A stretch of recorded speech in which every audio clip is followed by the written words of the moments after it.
how K-dramas seamlessly blend ancient traditions with modern life. It's kind of like stepping into a time machine, you know? It really is. Well, get ready to dive deep into the heart of Korean spirituality, where we'll uncover those ancient beliefs that still echo through the country today. We're taking a journey through Korean philosophy, religion, and spirituality, a journey through time.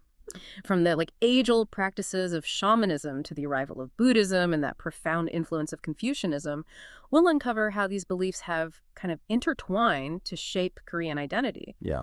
Imagine, if you will, Korea before the grand temples and those elaborate Confucian academies. This is a time when nature itself held spiritual power, a time of shamanism. That's right, yeah.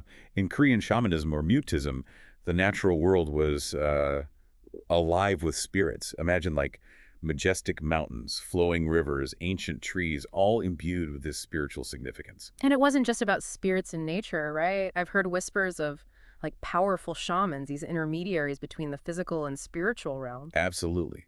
These shamans, known as mudang or baksu, played a crucial role in ancient Korean society. They were healers, diviners, and spiritual guides, performing elaborate rituals, often with music and dance, to connect with spirits, seek guidance, and restore balance.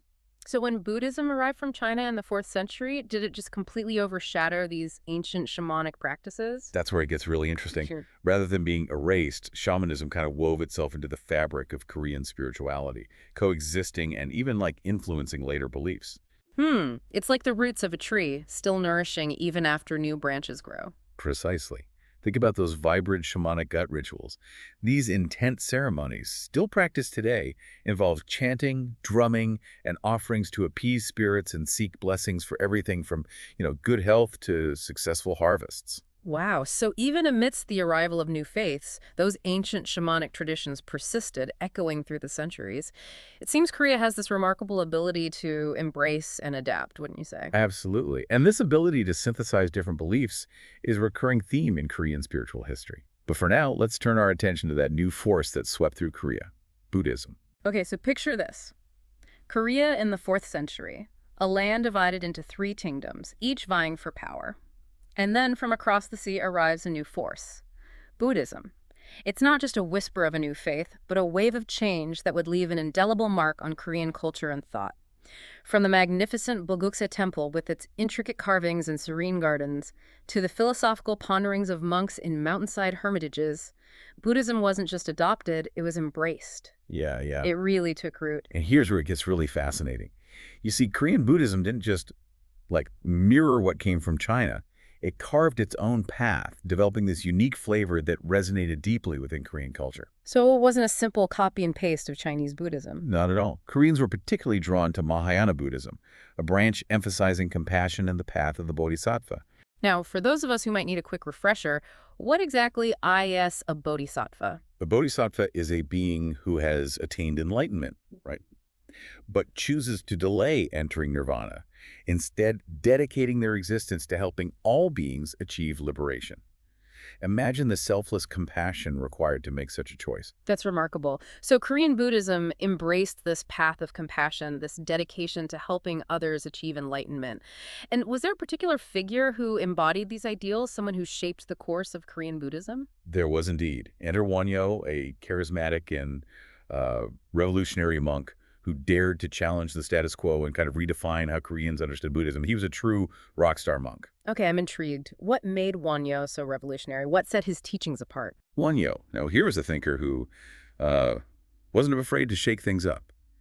He saw beyond those rigid boundaries of different Buddhist schools, advocating for unity and interconnectedness. Imagine. He believed everyone was part of one grand cosmic dance. Wow, it's like he took the core tenets of Buddhism and made them relevant to everyday life in a whole new way. Precisely. And his teachings weren't confined to dusty scrolls and monasteries. They resonated with people from all walks of life and continue to shape Korean Buddhism even today. Talk about a lasting legacy. Now we can't forget the Goryeo Dynasty, a period when Buddhism truly flourished. This is when we see the creation of the Tripitaka Koreana. Imagine. A massive collection of Buddhist scriptures, meticulously carved onto over 80,000 woodblocks. The Tripitaka Koreana isn't just a feat of craftsmanship. It's a testament to Korean resilience. Created during a time of conflict, it was like a defiant act of faith, preserving their spiritual heritage for generations to come. Yeah. It's a powerful symbol. But as with all good things, the era of Buddhism's sole dominance eventually shifted. A new force was about to enter the scene, one that would emphasize social order and earthly affairs. Enter Confucianism, a philosophy that would become the bedrock of Korean society, particularly during the Joseon Dynasty. Imagine it like this. If Buddhism was the spiritual heart of Korea, Confucianism became its practical backbone. Okay, so less about seeking enlightenment and more about navigating the complexities of human relationships and building a harmonious society. Exactly. Confucianism is all about ethics, proper conduct, and knowing your place within the social hierarchy. Family played a central role, with filial piety, or respect for elders and ancestors, being paramount. It was the cornerstone of Confucian morality. So it was like this intricate dance of social obligations and responsibilities, everyone playing their part to maintain harmony. You got it. And to ensure this harmony, education and scholarship were highly valued. Think, rigorous civil service exams based on Confucian classics, a path to power for those who could master these texts. The scholar officials, known as Yangban, became the elite, shaping Joseon society. So it wasn't just about memorizing ancient texts, it was about applying these principles to govern effectively and uphold moral virtue. Precisely. However, as you might imagine, this emphasis on social order and hierarchy had its downsides. Especially for those who didn't quite fit into those neatly defined roles. Exactly. While Confucianism brought, stability and structure, it also reinforced those strict social hierarchies. Women, for instance, face significant limitations, their roles often confined to the domestic sphere. You're right to point that out. Confucianism's emphasis on hierarchy had a profound impact on gender roles, often limiting women's opportunities outside the home. It's fascinating how these two powerful forces, Buddhism and Confucianism, shaped Korean society, each with its own strengths and limitations. But how did they coexist? Did they clash, or did they find ways to, complement each other? It was a complex relationship, to say the least. Initially, there was tension. Neo-Confucians, who rose to prominence during the Joseon Dynasty, saw Buddhism as, a threat to social order, criticizing its monastic life and emphasis on those otherworldly concerns. So Buddhism found itself on the outskirts of power, kind of replaced by this more practical, this worldly philosophy. But it didn't disappear entirely, right? Not at all. Buddhism may have been sidelined politically, but it continued to thrive in monasteries, becoming a vital repository of Korean culture and tradition. It's fascinating how, even during times of upheaval, such as during the Japanese invasions, Buddhism provided a source of solace and a rallying point for Korean identity. Yeah, kind of spiritual refuge, a place to preserve what it meant to be Korean amidst those external pressures. Exactly. And here's where it gets really interesting. Despite their differences, later on in the 19th and early 20th centuries, there was this movement to, reconcile Buddhism and Confucianism. Huh. Thinkers and reformers sought to find common ground, recognizing that these two philosophies weren't necessarily mutually exclusive. So instead of seeing them as rivals, locked in a battle for dominance, they sought a way to blend those seemingly opposing forces. Precisely.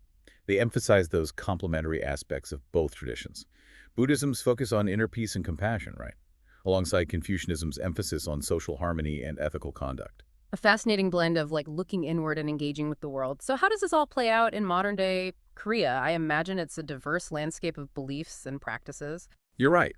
South Korea today is this fascinating mix of the ancient and the modern when it comes to religion and spirituality.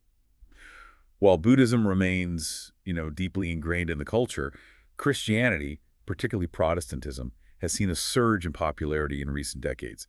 And of course, those ancient shamanic roots still run deep. Wow. So it's not a matter of choosing one belief system over another, but rather a blending of traditions, each adding its own unique flavor to Korean life. Exactly. It's not uncommon to find Koreans incorporating elements of Buddhism, Confucianism, and even shamanism into their daily lives. They might meditate at a Buddhist temple, honor their ancestors with Confucian rituals, and even consult a shaman for guidance on important decisions. It's this remarkable ability to synthesize different beliefs that makes Korean spirituality so captivating. It makes you wonder what other hidden depths and fascinating blends are waiting to be discovered within Korean culture.